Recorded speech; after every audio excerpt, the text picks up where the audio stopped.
नमस्कार विद्यार्थी मित्रांनो आणि भावी शिक्षक बंधू भगिनींनो, स्टडी मास्टर मराठीच्या या खास अभ्यासपूर्ण विश्लेषणात तुमचं खूप खूप स्वागत आहे. आज आपण अशा एका विषयावर चर्चा करणार आहोत जो महाटेट परीक्षेत थेट तुमचे मार्क्स वाढवणार आहे. तो विषय म्हणजे बालमानसशास्त्र आणि अध्यापनशास्त्र. या विषयाच्या या ठराविक कन्सेप्ट जर आपण एकदा पक्क्या केल्या ना, तर परीक्षेत हमखास यश मिळणार हे नक्की. आणि काळजी करू नका, आपण फक्त प्रश्नांची उत्तरं पाठ करणार नाहीये, तर त्यामागची मूळ संकल्पना अगदी सोप्या साध्या भाषेत समजून घेणार आहोत. चला तर मग थेट सुरुवात करूया. आजच्या या संपूर्ण विश्लेषणात आपण 4 महत्त्वाचे टप्पे पाहणार आहोत. एक म्हणजे प्रमुख मानसशास्त्रीय सिद्धांत, त्यानंतर बालविकास आणि त्याच्या अवस्था, मग प्रभावी अध्यापन आणि मूल्यमापन, आणि शेवटी एक मस्त छोटीशी उजळणी. आजच्या या रचनेत आपण मागील वर्षीच्या तब्बल 26 अत्यंत महत्त्वाच्या प्रश्नांचा अर्क एकत्र केलाय. आपला पहिला भाग आहे प्रमुख मानसशास्त्रीय सिद्धांत आणि त्यातले काही दिग्गज विचारवंत, जे नेहमी टेट परीक्षेत विचारले जातातच. आता हे दिग्गज कोण आहेत ते पाहूया, आणि यावरून आपल्याला अगदी स्पष्टपणे समजतं की प्रत्येकाचा विचार किती वेगळा होता. जीन पियाजे यांच्यापासून सुरुवात करू. पियाजे यांनी बोधात्मक विकासावर भर दिला, आणि त्यांची पहिली पायरी म्हणजे 0 ते 2 वर्षांची संवेदी कारक अवस्था.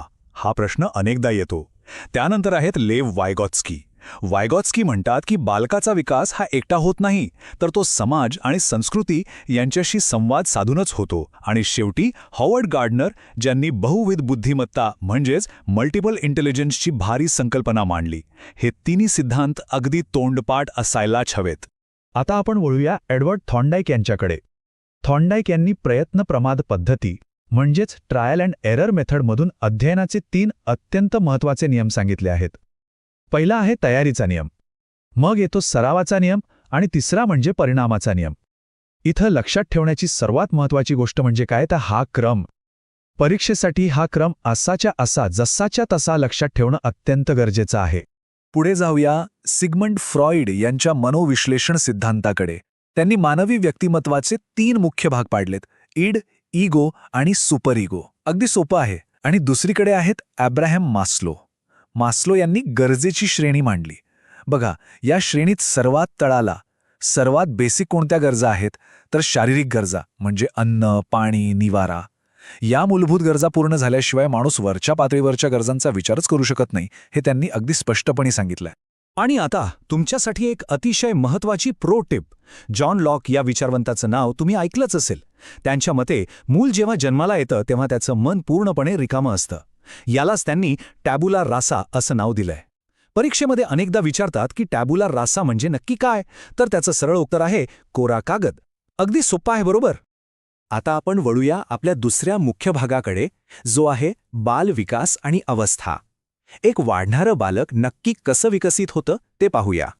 तर इथला सर्वात महत्त्वाचा मुद्दा असा आहे की शारीरिक वाढ ही एका विशिष्ट वयानंतर नक्की थांबते, पण विकास ही प्रक्रिया जन्मापासून मृत्यूपर्यंत अखंड चालू असते. ती कधीच थांबत नाही. आणि हा विकास म्हणजे काय, तर तो फक्त एका गोष्टीमुळे होत नाही, तर तो आनुवंशिकता आणि पर्यावरण या दोघांच्या आंतरक्रियेचा परिणाम आहे. आणखी एक गोष्ट, 0 ते 2 वर्षांची जी शैशवावस्था असते ना, त्यात मुलांचा शारीरिक आणि मानसिक विकास प्रचंड वेगाने होतो. आणि त्यानंतर बाल्यावस्थेत मुलं सर्वात जास्त काय करतात, तर अनुकरण. पालक किंवा शिक्षक जे करतील तशीच नक्कल करण्याची प्रवृत्ती या काळात सर्वाधिक असते. आता एक असा शब्द जो परीक्षेत वारंवार गोंधळ उडवतो, तो म्हणजे परिपक्वता किंवा मॅच्युरेशन. परिपक्वता म्हणजे काय, तर ही एक पूर्णपणे नैसर्गिक प्रक्रिया आहे जी 100% आनुवांशिकतेवर अवलंबून असते. यामध्ये बाहेरच्या पर्यावरणाचा किंवा शिकण्याचा काहीही थेट संबंध नसतो. हे शरीरात आणि मनात नैसर्गिकरित्या घडणारे बदल आहेत. त्यामुळे याला पर्यावरणावर आधारित असलेल्या शिकण्यासोबत अजिबात मिक्स करू नका. आता पुढे जाऊया आणि हे सगळं प्रत्यक्ष वर्गात कसं वापरता येईल ते पाहूया. आपला तिसरा भाग आहे प्रभावी अध्यापन आणि मूल्यमापन, म्हणजेच वर्गातील उपयोजनात्मक अध्यापनशास्त्र. एक गोष्ट कायम ध्यानात ठेवा, आपण जे काही शिकवतो ते बालकेंद्रितच असायला हवं. याचा अर्थ विद्यार्थ्यांच्या गरजा आणि आवडीनिवडी केंद्रस्थानी असल्या पाहिजेत. एक शिक्षक म्हणून आपलं कर्तव्य फक्त अभ्यासक्रम पूर्ण करणं नाहीये, तर विद्यार्थ्यांच्या आत लपलेल्या सुप्त गुणांना बाहेर काढणं हे आहे. वर्गात नेहमी एक मोकळं, लोकशाहीपूर्ण वातावरण असलं पाहिजे, जिथं मुलं न घाबरता आपले विचार मांडू शकतील. आणि जर एखादा विद्यार्थी मागे पडत असेल तर त्याला शिक्षा अजिबात करायची नाही. त्याऐवजी त्याची वैयक्तिक अडचण काय आहे ती समजून घेऊन उपचारात्मक अध्यापन करायचं. परीक्षेमध्ये नेहमी असेच पर्याय निवडा जे विद्यार्थ्यांच्या बाजूने असतील.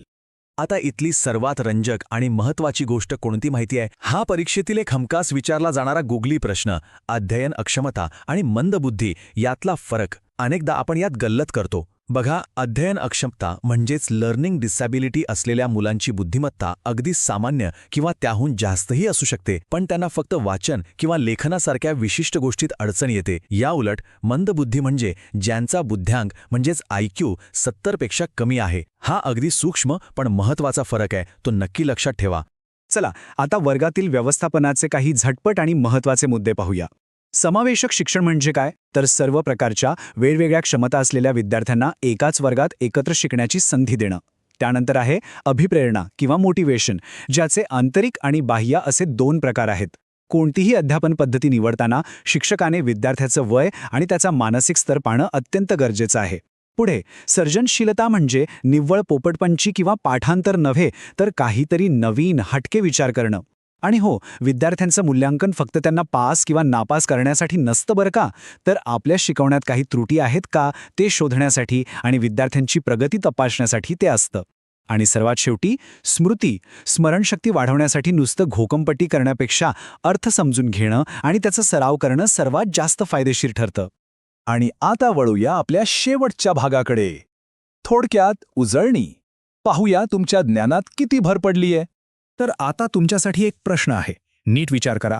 बालकाचा सर्वात पहिला आणि महत्त्वाचा सामाजिकीकरण करणारा घटक कोणता आहे?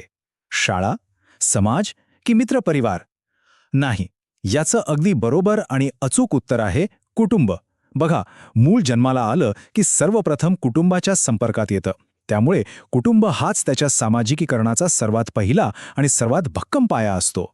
विद्यार्थी मित्रांनो, महाटेट परीक्षा यशस्वीपणे पार करायची असेल तर मागील वर्षांच्या प्रश्नांचा सातत्याने सराव करणं हीच खरी यशाची गुरुकिल्ली आहे. आजची ही अभ्यासपूर्ण चर्चा तुम्हाला नक्कीच फायदेशीर ठरेल याची मला खात्री आहे. जर तुम्हाला तुमच्या टेटच्या तयारीसाठी अशीच दर्जेदार आणि सोपी विश्लेषण हवी असतील तर आपल्या स्टडी मास्टर मराठी चॅनलला लगेच सबस्क्राईब करा. जाता जाता एक विचार नक्की करा. उद्या जेव्हा तुम्ही प्रत्यक्ष वर्गात जाल तेव्हा आज शिकलेल्या या सिद्धांतांपैकी कोणता सिद्धांत तुम्ही सर्वप्रथम वापराल? विचार करा, सातत्याने अभ्यास करत राहा आणि आपल्या यशाकडे वाटचाल करा. खूप खूप धन्यवाद.